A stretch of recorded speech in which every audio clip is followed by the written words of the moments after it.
record a tutorial on straight wire drawing patterns for you guys. For your reference, each action is explained in detail. First step, here is an aluminum plate. We're going to spray epoxy primer. We are here to save trouble. Just look at the effect and color. No matter the adhesion, we will not primer the primer. This is the second step.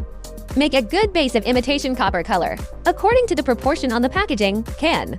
Add appropriate amount of hardener.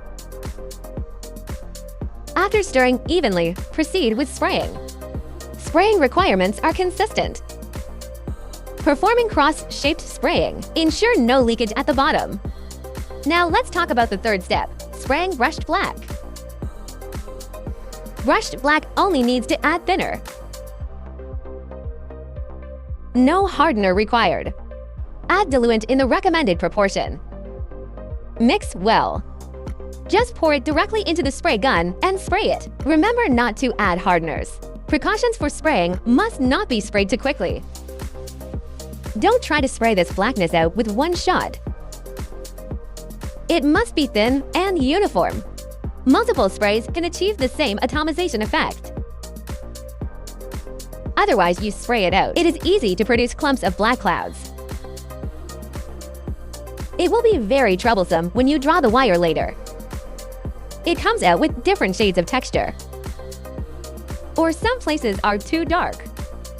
Or in some places, it's not. Drawing depth reference.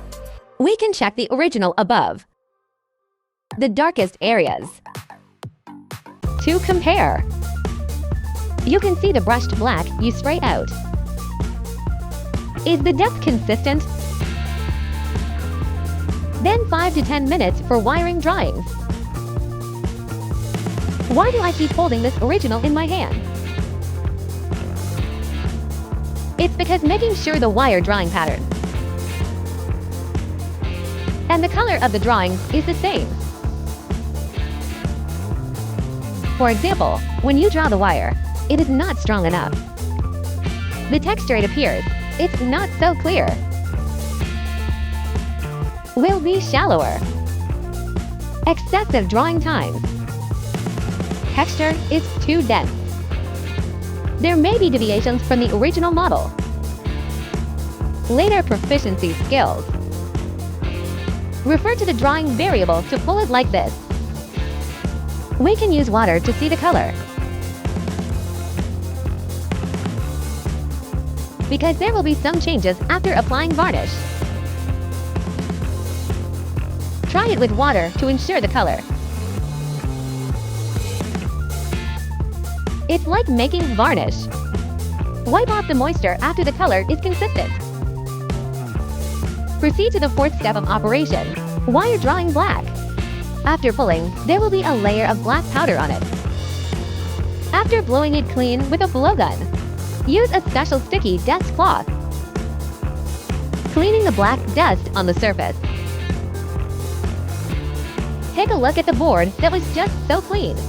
After wiping, the white cloth turns so black. That one is still a little different from ordinary cloth. Substances with electrostatic absorption can also be cleaned up. Our fifth step is to spray varnish for the cover. Varnish mainly plays the role of a protective coating. According to the ratio on the packaging, can. Add appropriate hardeners and diluents. Spray after stirring well. Be careful not to spray too thick. It is rather sprayed thin than thick. Spraying too much out can be very troublesome. We have to wait for it to dry. Then grind off the varnish and spray it again. Spray the varnish back. This is the finished product.